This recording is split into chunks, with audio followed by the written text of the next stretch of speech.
설교가가 광중에서 청중을 모아놓고 이제 설교를 하고 있었습니다. 어떤 설교를 했냐면, 여러분 이 세상에서 가장 무거운 것이 무엇인 줄 아십니까?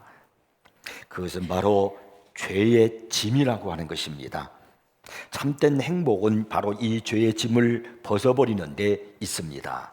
이렇게 아주 우렁차게 힘을 다해서 설교를 했습니다. 그때 한 젊은이가 이 설교자를 향해서 이렇게 물었습니다. 설교자님, 그 죄의 짐이라고 하는 것이 도대체 얼마나 됩니까? 몇 파운드고 몇 킬로그램이나 됩니까? 나야말로 아무 짐도 느끼지 못하고 있으니까 정말로 내가 행복한 사람이 아니겠습니까? 하고 그가 말을 했습니다. 그러자 설교가가 그 청년을 향해서 반문을 했습니다. 청년이여, 만약 시체 위에다가 400파운드의 무게를 올려놓은들 그 시체가 그 무게를 느끼겠습니까? 못 느끼겠습니까? 그랬더니 그 청년이 말하기를, 그야 못 느끼겠지요. 이렇게 대답을 하니까 맞습니다. 마찬가지로 영적 죽은 사람은 아무 죄책도 느끼지 못하는 것입니다. 자기의 죄책을 지금 심하게 느끼고 있는 사람이 있다고 하면은 그는 지금 살아나기 시작한 증거라고 이야기할 수가 있습니다. 라고 그 설교가가 대답을 했다고 합니다. 자, 그러면 저는 여러분에게 묻고 싶습니다. 여러분은 죄책을 느끼고 있습니까?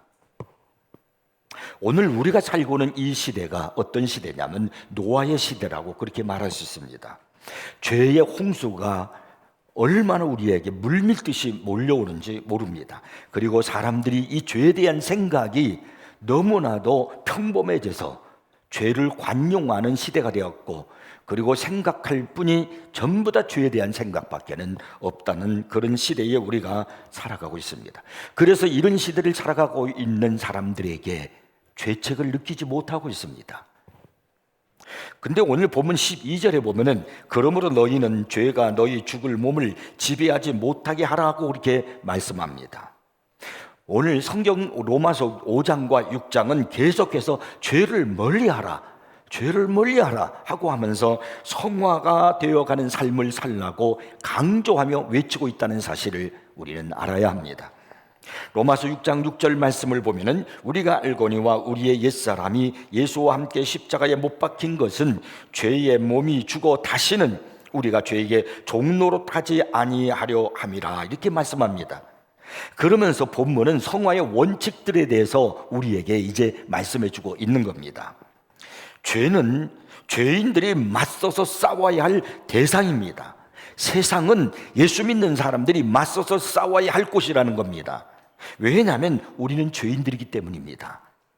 또한 죄는 우리의 몸에서 혹은 우리의 몸으로 말미암아 우리를 장악하기 때문입니다.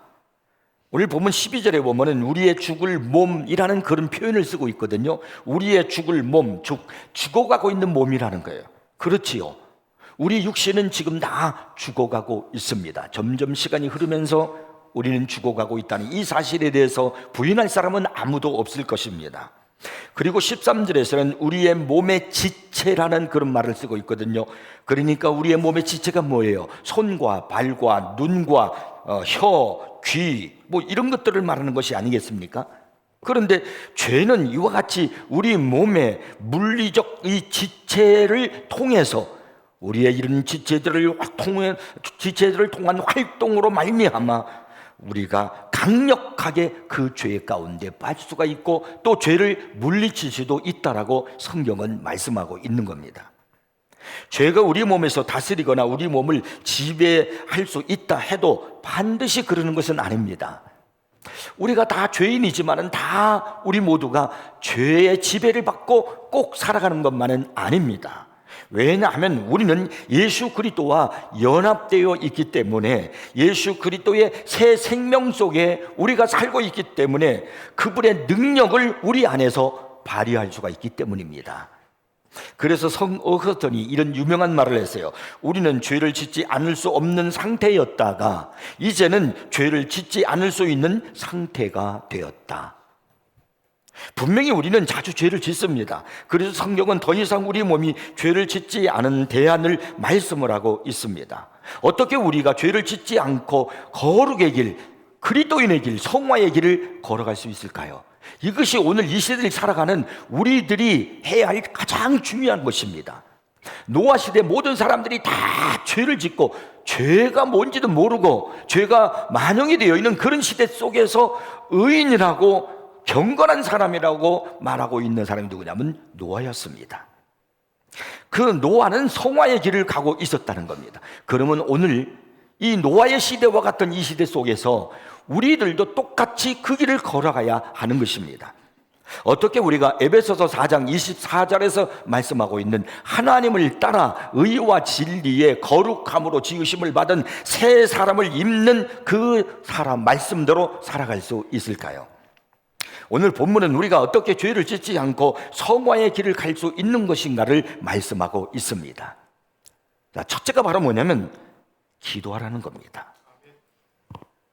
그리스도의 장정한 분량이 충만한 데까지 이르고 성화되어 가는 가장 좋은 방법, 죄가 만용이 되어 있는 죄책을 느끼지 못하고 살아가는 이 시대 속에서 우리가 거룩의 길, 의인의 길을 갈 수 있는 가장 좋은 방법은 바로 뭐냐면 자기 자신을 죽이는 겁니다.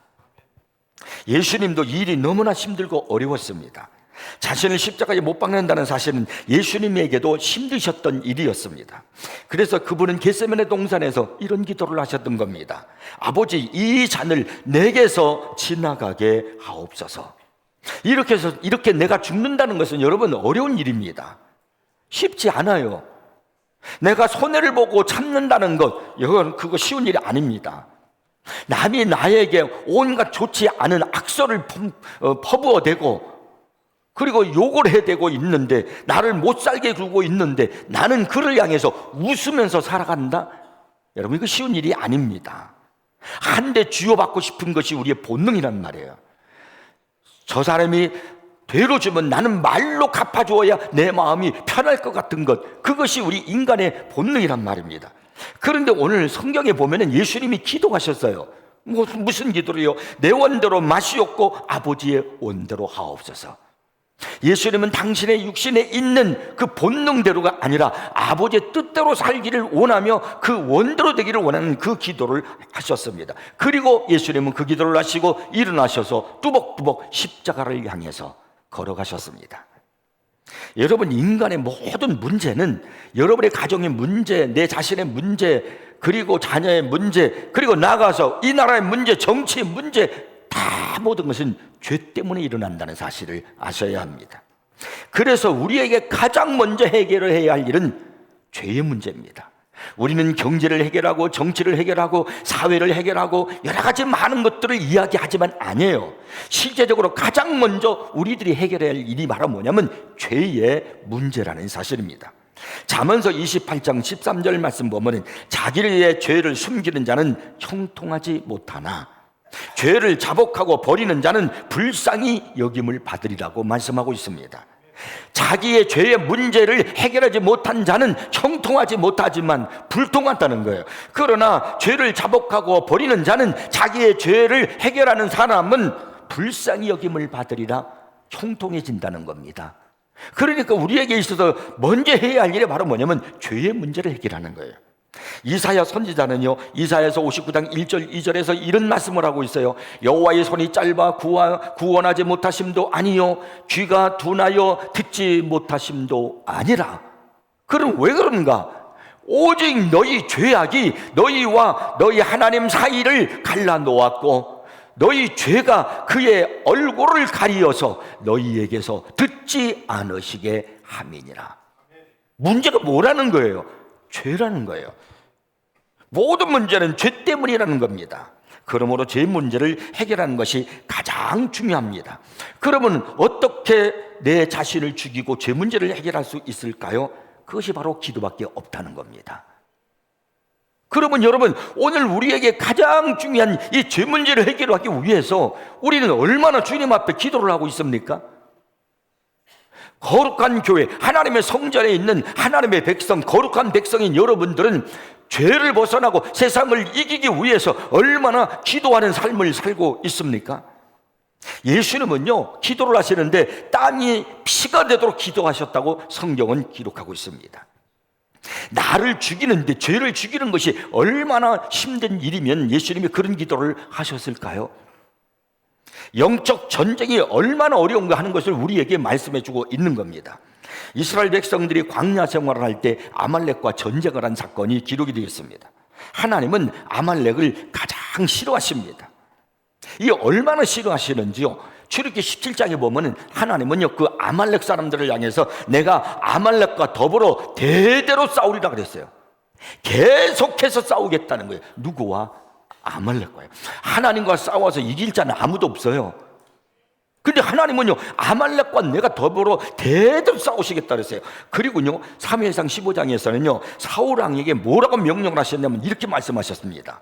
아말렉이 이스라엘에게 행한 일, 곧 애굽에서 나올 때에 길에서 대적한 일로 내가 그들을 벌하노니 지금 가서 아말렉을 쳐서, 사울 왕이여 아말렉을 쳐서 그들의 모든 소유를 남기지 말고 진멸하되, 진멸하는 게 뭡니까? 그냥 짓밟아서 없애버리라는 거예요. 이게 진멸하는 겁니다. 아말렉을 진멸하되 남녀와 소아와 젖먹는 아이까지 우양과 낙타와 나귀를 죽이라. 우리 하나님은 사랑의 하나님이에요.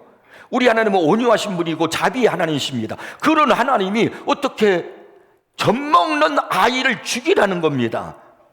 남녀를 죽이라는 겁니다. 아예 진멸하라는 거예요. 세상에 하나님이 어떻게 이렇게 말할 수 있을까? 근데 아말렉을 향해서는 그렇게 하나님이 명령을 하셨다는 것을 잊지 마셔야 됩니다. 하나님께서 왜 이렇게 아말렉을 미워하시는 것일까요?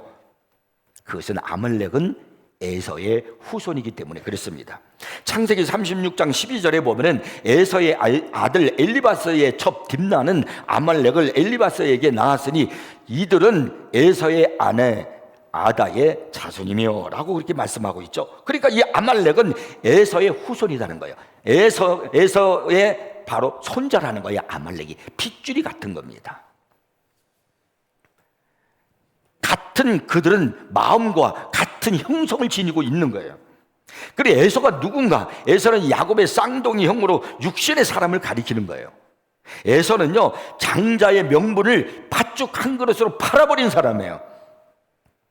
장자의 명분에서 예수 그리스도가 오셔요.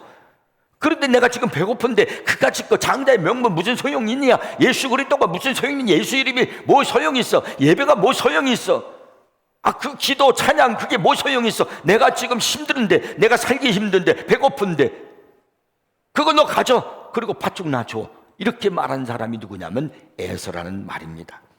하나님은 그 에서를 육신이라고 했어요. 하나님께서 가장 싫어하는 게 뭐냐면 육신이에요. 우리 육신. 이게 왜냐하면 인간이 죄가 다 여기에 있기 때문에 그래요. 로마서 8장 5절 이하에 보면은요, 육신을 따르는 자는 육신의 일을, 영을 따르는 자는 영의 일을 생각하나니 육신의 생각은 사망이요 영의 생각은 생명과 평안이니 육신의 생각은 하나님과 원수가 되나니, 육신의 생각은 하나님과 원수가 되나니 이는 하나님의 법에 굴복하지 아니할 뿐 아니라 육신은요 하나님의 법에 굴복하지 아니한다는 거예요. 그러니까 에서가 하나님의 법을 굴복하지 아니한다는 거예요. 에서가 장자의 명분 아까 필요 없어, 하나님 말씀 필요 없어, 그런 말이에요.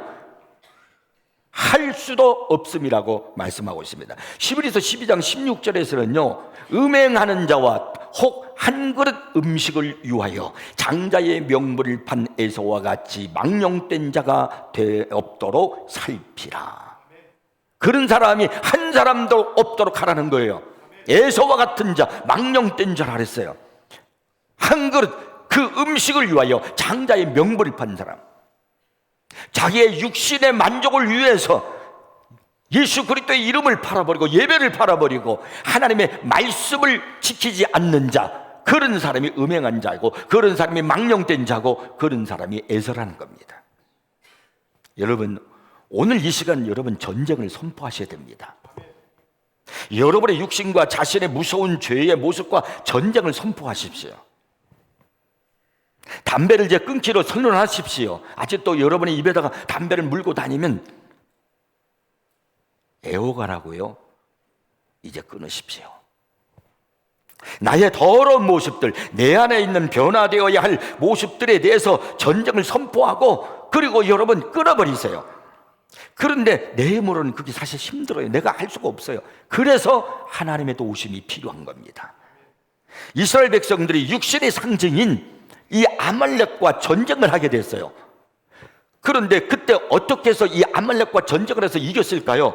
출애굽기 17장에 보면 그 사실을 말씀하고 있지 않습니까? 11절부터 13절에 말씀합니다. 모세가 손을 들면 이스라엘이 이기고 손을 내리면 아말렉이 이기더니 모세의 팔이 피곤함에 그들이 돌을 가져다가 모세의 아래에 놓아 그가 그 위에 앉게 하고 아론과 훌이 한 사람은 이쪽에서 한 사람은 저쪽에서 모세의 손을 붙들어 올렸더니 그 손이 해가 지도록 내려오지 아니한지라 여호수아가 칼날로 아말렉과 그 백성을 쳐서 무찌르느니라. 아말렉과의 전쟁, 그 에서와의 전쟁이 어디에서 이겼느냐면은 모세가 손을 들고 기도할 때 이겼다는 겁니다. 여러분, 내 육신을 이기는 것은 기도밖에 없다는 것을 성경이 우리에게 말씀하고 있는 거예요. 내 힘으로는 안 돼요. 왜 기도합니까? 하나님, 내 힘으로는 이 육신을 이길 수 없습니다. 내 안에 있는 이 감정, 이 분노, 이 탐욕, 이걸 내 힘으로는 이길 수 없습니다. 이 게으름, 이걸 내 힘으로 이길 수 없습니다. 하나님 날 도와주시옵소서, 성령님 날 도와주시옵소서라고 기도하면 성령님이 도와주십니다. 갈라디아서 5장 16절에 보면 성령님의 능력에 대해서 이렇게 말씀합니다. 내가 이르노니 너희는 성령을 따라 행하라. 육신을 따라 행하라는 것이 아니에요. 그리하면 육체의 욕심을 이루지 아니하리라. 성령을 따라 행하면 육체의 소욕이 일어나지 않는다는 겁니다. 그런데 성령을 따라 행할 수 있도록 우리가 하나님 앞에 기도하면 하나님이 그렇게 도와줄 줄로 믿으시기 바랍니다. 그래서 성령의 능력이 아니면 죄와 이길 수가 없습니다. 육신을 이길 수가 없는 거예요. 성령으로 육체의 소욕을 누르고 죄의 능력을 무력화시키십시오. 그래서 사랑하는 우리 새인교회 성도 여러분, 기도하십시오. 기도하는 사람이 되십시오. 예수를 믿으면서도 그렇게 신앙생활을 오래 하면서도 기도가 전혀 뭔지를 모르고 기도라는 것은 나와 상관없이 그렇게 신앙생활 하지 않습니까? 그러니까 맨날 지는 거예요. 마귀에게 맨날 끌려다니는 거예요. 얼마나 내 인생이 불행합니까? 하나님의 자녀인 내가 어떻게 저 원수 마귀에게 끌려다니고 포로가 되어 살 수 있단 말입니까? 이제 여러분, 기도하시고 무릎을 꿇는 삶을 삶으로 성령의 도우심으로 말미암아 그래서 내 몸에서 죄에 대해서 모든 죄를 장사 지내고 승리하는 여러분이 되기를 바랍니다. 내가 거룩의 길을 가고 하나님의 자녀의 길을 가고 그리고 성화의 길을 가고 능력의 사람이 되면서 그 길을 가를 수 있는 길은 기도하는 겁니다. 기도의 심수는 우리 성도들 되기를 바랍니다. 저는 더 이상 얘기하지 않아도 여러분 너무나 잘 아실 거예요. 우리 교회는 기도회가 얼마나 많이 있는가를요. 특별히 많은 시간들 중에서도 갈멜산 기도회, 금요일 갈멜산 기도회에 여러분 참여하셔서 같이 기도하시기를 바랍니다. 물론 다른 교회와 비교하면 우습지만 이렇게 비교해 볼 때 많이 나오는 편이에요. 우리 교회는 많이 나오는 편이에요. 우리 교회 숫자에 비해서 제가 볼 때 한 150명 정도 나와요. 다른 교회는요 1000명이 모이는 교회도 20명 30명 모일까 말까요. 여러분, 그러나 다 나와셔야 돼. 다. 누구는 기도하고 그 갈멜산 기도하는 그 금요일 날, 주말 전인데 이제 놀러 갈 데 없나? 아닙니다. 우리는 기도해야 됩니다. 왜? 우리는 하나님의 자녀고 죄를 이겨야 할 사람들이기 때문에 그렇습니다. 그 다음에 두 번째는요, 우리 몸을 의의 무기로 드리는 것입니다. 자, 그것을 오늘 보면 13절에서 우리에게 말씀을 하고 있습니다. 또한 너희 지체를 불의의 무기로 죄에게 내주지 말고 오직 너희 자신을 죽은 자 가운데서 다시 살아난 자 같이 하나님께 드리며 너희 지체를 의의 무기로 하나님께 드리라. 내 몸을 마귀가 쓰는 도구로 바치지 말고 거꾸로 적극적으로 내 인생을, 내 삶을 하나님이 쓰시는 무기로 드리라, 그런 말씀입니다. 특별한 경우를 제외하고는 예배 시간에 죄 짓는 사람은 없어요. 지금 여기 죄 짓는 사람이 어디 있습니까? 누가 여기서 막 일어나서 싸우고 시기하고 질투하고 막 서로 붙잡고 그런 사람 없잖아요. 예배 시간은 하나님께 드려지는 시간이기 때문에 우리 모두가 하나님을 사모하고 바라보며 드리는 시간이기 때문에 이 시간은 마귀가 가져갈 시간이 없습니다. 일주일 동안 만약에 우리가 계속해서 예배를 드리는 그런 삶을 산다면 그만큼 우리가 죄 짓는 시간이 줄어들 수밖에 없는 겁니다. 그러나 음악회나 축제나 영화 구경 등 세상의 모임들을 따라다니다 보면은요, 좋기는 한데 죄 지을 확률이 높습니다. 특히 연말이 되면은요, 막년의 파티나 세속적인 모임 그런 것들을 우리가 참여하게 되잖아요. 그렇게 되면 죄 지을 확률은 훨씬 더 높아집니다. 안 만나도 될 사람을 만나게 되고, 안 해도 될 일을 하게 되고, 마시지 말아야 할 것들도 마시게 되고, 자꾸 유혹을 받게 되는 겁니다. 여러분의 시간을 하나님이 점령하도록 그렇게 하십시오. 우리의 육신을 마귀가 쓰기 전에 하나님이 쓰시게 하도록 여러분의 몸을, 육신을, 여러분의 지체를 의의 무기로 들이시기를 바랍니다. 우리의 건강을, 우리의 시간을, 우리의 육신을, 우리의 재물을 하나님 앞에 의의 무기로 드리라, 그런 말입니다. 일단 하나님이 나를 점령해 버리잖아요. 성령님이 나를 점령하고 충만해지잖아요. 그러면요, 마귀는 절대로 나를 점령할 수가 없습니다. 문제는 중간지대에 놓기 때문에 그래요. 마귀가 계속 나를 집적대고 건드리는 거예요. 그러다가 마귀에게 결국은 점령당하는 겁니다. 창세기 15장에 보면 아브라함이 하나님 앞에 제사를 드리는 장면이 나옵니다. 그때 짐승들을 하나님 앞에 이제 중간을 쪼개서 제물로 드립니다. 소도 중간을 쪼개고, 양도 중간을 쪼개고, 염소도 중간을 쪼개요. 그런데 새와 비둘기가 있는데 이게 너무 작잖아요. 그래서 중간을 쪼개지 않고 그냥 놨어요. 근데 어떤 일이 벌어졌느냐면은 솔개가 자꾸 이 새 시체 위에, 거기에 자꾸 오리락 내는 이 새를 잡아가려는 거예요. 솔개가 콱 물어서, 자기 발톱으로 물어서 가지고 가려는 거예요. 하나님 앞에 드리는 이 제물을 쪼개지 않으니까 이 솔개가 자꾸 틈다. 그래서 성경을 읽어보시면 창세기 15장에 보면 아브라함이 지금 하나님 앞에 제사를 드리는데 뭘 하냐면 온전히 하나님을 바라보며 제사 드리는데 힘써야 되는데 솔개 내쫓느라고 정신없어요. 왜? 쪼개지 않았으니까. 우리가 신앙생활을 하면서도 그런 경우가 많다는 겁니다. 내가 하나님 앞에 온전히 주님 앞에 드리지를 못하니까, 의의 무기로 내 몸을, 내 시간을 드리지 않으면요, 어떻게 되냐면 자꾸 이 사탄 마귀 솔개가 와가지고 여러분의 시간을 빼앗아가고, 여러분의 몸을 빼앗아가서 예배 못 드리게 하고, 기도 못하게 하고, 봉사 못하게 하고 합니다. 그러니까 자꾸 갈등을 느끼는 거예요. 그러다가 점령당한단 말입니다. 특히 오늘 본문 13절을 보시면은 이렇게 말씀하고 있어요. 너희 몸을 불의의 무기로 드리지 말라, 이렇게 말씀하지 않았어요. 뭐라 하냐면 너희 지체를 불의의 무기로 드리지 말라. 너희 몸이 아니라 너희 지체라고 그렇게 말씀하고 있습니다. 지체라는 것은 어떤 구체적인 그런 우리 몸의 일부분을 말하는 거 아니겠습니까? 예를 든다면 마음이나 눈이나 귀나 손, 발, 이런 것들을 가지고 우린 지체라고 해요. 이것이 다 모여서 몸이 되는 겁니다. 마음을 어떻게 가느냐에 따라서 장차 그리스도인으로서 어떻게 되느냐가 상당히 결정되는 겁니다. 세속 문화 것들로 여러분의 마음을 채우면요, 여러분은요 당연히 세속적인 사람이 되고 죄악이 여러분을 점령하게 될 겁니다. 추잡한 연애소설을 읽거나 드라마에 빠져 있거나 게임 이런 것들에 빠져 있으면요, 여러분의 마음에 그런 것들이 점령을 하기 때문에 여러분은 그런 것들의 모습으로 살아가게 된다는 말입니다. 그래서 성경은 잠언서 4장 23절에서 우리에게 강력하게 말씀하는 거예요. 모든 지킬 만한 것 중에 더욱 내 마음을 지키라. 생명의 근원이 이에서 남이니라. 여기서 난다는 거예요. 로마서 12장 2절에서는요, 너희는 이 시대를 본받지 말고 오직 마음을 새롭게 함으로, 마음을 하나님 앞에 의의 무기로 드리라는 거예요. 변화를 받아서 하나님의 선하시고 기뻐하시고 온전하신 뜻이 무엇인지 분별하도록 하라. 여러분의 마음을 기도하는 마음으로, 성경 있는 마음으로, 예배드리는 마음으로, 경건한 대화로 채워나시기를 바랍니다. 그러면요, 여러분요 거룩하게 성장이 되어서 하나님 앞에, 하나님 나라에 더욱 쓸모있는 사람이 되어서 의의 무기로 여러분의 마음을 하나님께 드릴 수 있는 사람이 될 수 있다는 겁니다. 그 다음에 또 우리의 지체 중에 눈과 귀도 있잖아요. 이것도 역시 하나님께 복종시켜야 되고 의의 무기로 써야 되는 겁니다. 아간이라는 사람을 기억하십니까? 그는요, 여호수아 밑에서 여리고 전쟁에 참여했던 사람이에요.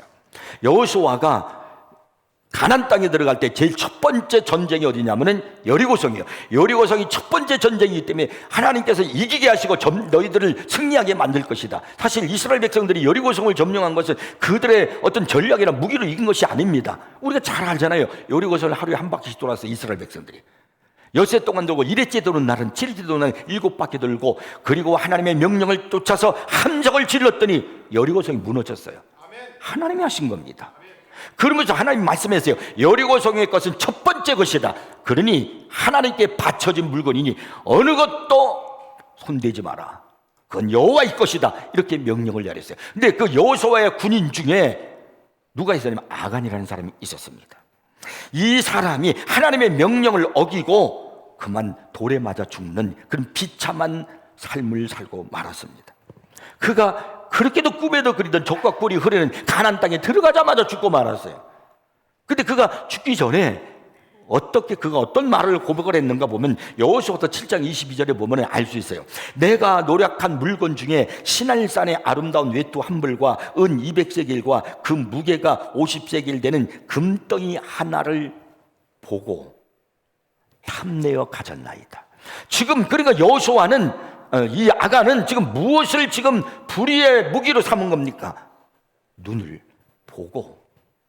그러니까 아간의 죄는 안목의 정력이란 말이에요. 오늘도 많은 사람들이 그 보는 것 때문에 여러분의 눈을 하나님 여호와를 바라보고 성경을 보며 이렇게 의의 무기로 사용해야 되는데 이 정력의 눈으로 쓰기 때문에 탐욕의 이 안목으로 사용하고 있기 때문에 죄를 짓는 거예요. 오늘의 바로 아간이 되는 겁니다.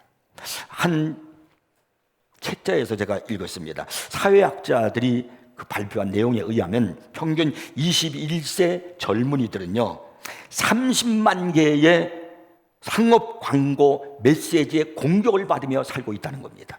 젊은이들이 더 많죠. 우리 나이가 든 사람들은 인터넷이나 뭐 이런 SNS나 뭐 이런 것에 그만큼 접촉할 일이 많지 않아요. 그런데 젊은이들이 21세 평균 21세 정도 되는 이 젊은이들은 30만 개의 상업 광고에 공격을 받으면서 늘 그걸 보고 들으면서 그들이 살아간다는 거예요. 그러면 이 상업 광고가 나타내는 그 메시지의 동일한 주제가 뭔지 아십니까? 이거예요. 개인의 만족이 삶의 주된 목적이다. 이 상업 광고가 주는 그 바로 그 내용이 뭐냐면 개인의 내 개인의 만족이 삶의 목표다는 거예요. 주된 목적이다. 그러다 보니까 이런 광고를 보고 이런 광고를 들으면서 살아가는 이 젊은이들이 눈과 귀가 현혹이 되어서 결국 그들은 어떻게 인생을 살아가냐면 내 만족을 위해서 내 지체를 사용하는 거예요. 내 만족을 위해서. 결국 이 시대의 아간이 된단 말입니다. 그러므로 우리는 눈과 귀를 말씀에 복종을 시켜서 의와 무기로 쓰는 것이 얼마나 중요한지 모릅니다. 또한 우리의 지체 중에 혀 중요하죠. 몸의 지체 중에 중요하지 않은 것이 없지만은 정말 혀처럼 중요한 지체가 없습니다. 얼마나 혀가 중요하고 강력한 힘을 지었는지 야고보서 3장 2절에 보니까 우리가 다 실수가 많으나 만일 말에 실수가 없는 자라면 곧 온전한 사람이라 능히 온몸도 굴레 씌우리라고 말씀하고 있습니다. 말에 실수가 없으면 온전한 사람이라고 성경은 우리에게 확실한 증거를 해주고 있습니다. 그러면서 야고보서에 계속해서 그 3장 5절 6절에서는 이렇게 말씀하고 있습니다. 이와 같이 혀도 작은 지체로 돼 큰 것을 자랑하도다. 보라 얼마나 작은 불이 얼마나 많은 나무를 태우는가. 혀는 곧 불이요 불의의 세계라. 혀는 우리 지체 중에서 온몸을 더럽히고 삶의 수레바퀴를 불사르나니 그 사르는 것이 지옥불에서 나느니라. 여러분의 혀가 하나님이 쓰시는 의의 무기로 하나님께 드려진 바가 되지 않으면 야고보서에서 말씀하는 그런 잘못된 모습들이 나의 삶에 내 인생이 되고 만다는 겁니다. 여러분의 혀로 해를 끼치게 되면 공동체가 갈등으로 막 몰아가고 싸움이 일어나고 분란이 일어나게 되어 있는 거예요. 사소한 험담 하지 마세요. 남의 이야기 하지 마세요. 무심결에 던지는 거짓말, 비방 하지 마십시오. 그런 것들이 우리를 힘들게 만드는 겁니다. 여러분의 혀를 하나님을 찬양하는 데 사용하고 여러분의 혀를 이웃을 섬기고 혀로 기도하고 혀로 복음을 전하는 데 쓰시길 바랍니다. 이것이 하나님 백성들의 모습이에요. 제가 어제 결혼식을 하면서 결혼식을 할 때 신랑의 이름이 뭐라고 그랬지? 원빈이 그래. 난 영화 탤런트 이름을 잘못. 원빈이야, 원빈이. 난 그래도 진짜 원빈이 온 줄 알았는데 제가 그래 신랑 신부에게 제가 그랬어요. 결혼할 때 둘이 절대로 떨어지지 마라. 떨어지지 마라. 어떤 경우에도 떨어지는 일을 해서는 안 된다. 에덴 동산에 있을 때 하와가 하나님께서 데리고 올 때 아담이 한 말이면요, 이는 뼈 중에 뼈요 내 살 중에 살이로다 그랬다고요. 이건 그냥 우리 쉽게 넘어가는 말이 아니에요. 인간이 쓸 수 있는 말 중에 최고의 축복과 최고로 좋은 말이에요. 그것이 이는 내 뼈 중에 뼈요 살 중에 살이로다. 넌 내 몸이야. 그런 거 아니겠어요?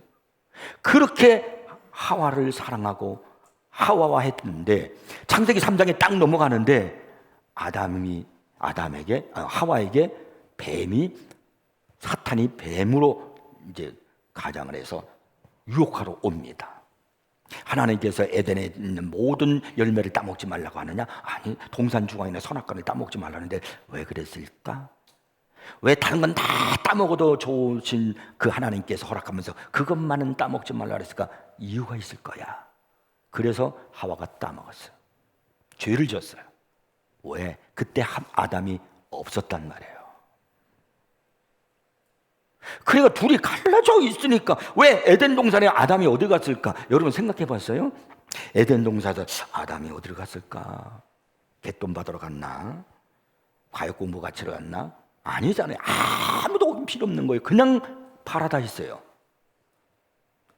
근데 아담이 어디로 가는지 성경은 기록하고 있지 않지만 둘이 떨어져 있는 상태, 하와 혼자 있을 때 그만 하와가 무너지고 말았어요.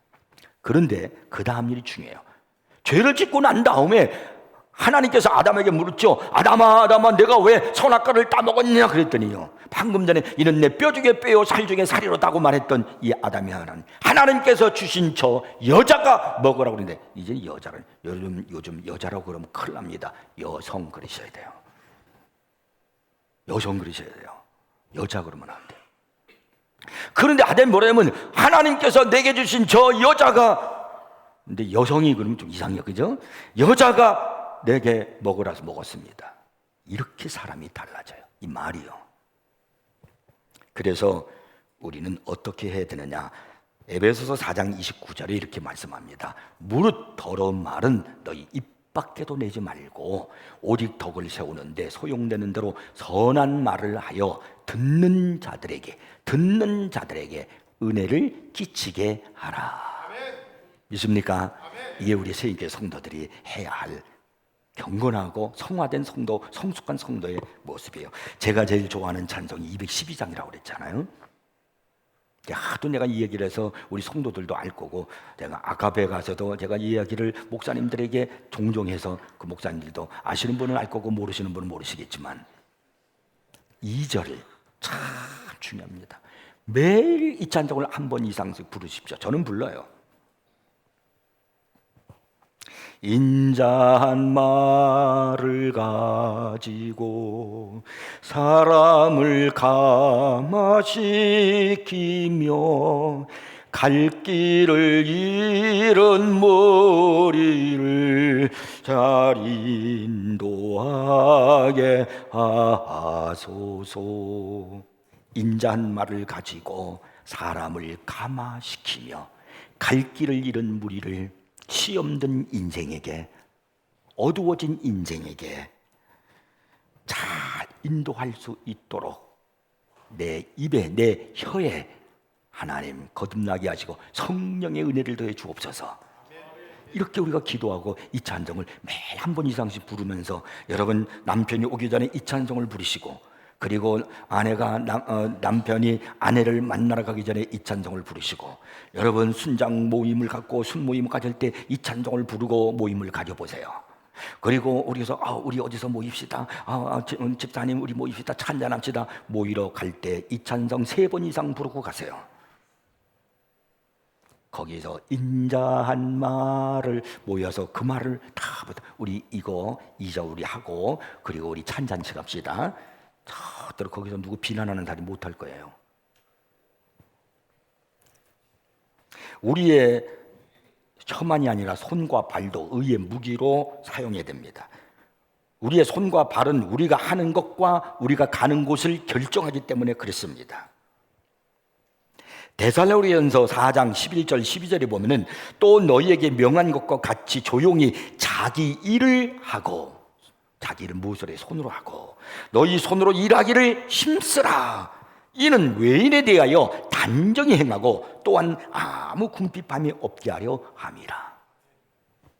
에베소서 4장 28절에서는 도둑질하는 자는 이 손발로 도둑질하잖아요. 다시 도둑질하지 말고 돌이켜 가난한 자에게 구제할 수 있도록 자기 손으로 수고하여 선한 일을 하라. 선한 일을 하라. 손으로. 그러니까 이 손과 발을 불의의 무기로 쓰지 말고 의의 무기로 쓰라는 거예요. 여러분의 발은 여러분을 어디로 데리고 갑니까? 여러분의 발은 죄를 향하는 곳으로 여러분을 이끌고 갑니까? 의를 행하는 곳으로 예배드리고 하나님께 영광을 돌리는 곳으로 이끌고 갑니까? 여러분의 세상의 즐거움을 만끽하거나 술집이나 클럽 같은 곳으로 여러분의 발길을 옮기고 있지는 않은가요? 이런 곳에서는 경건하게 우리의 신앙이 성장할 수가 없어요. 오히려 이런 것에서 멀어질 수밖에 없어요. 이제 여러분의 발을 주님을 섬기고 주님의 성도들과 교제를 나누고 그리고 예배드리는 곳, 그리고 여러분의 발을 기도하는 곳으로 옮기시기를 주의 이름으로 축복합니다.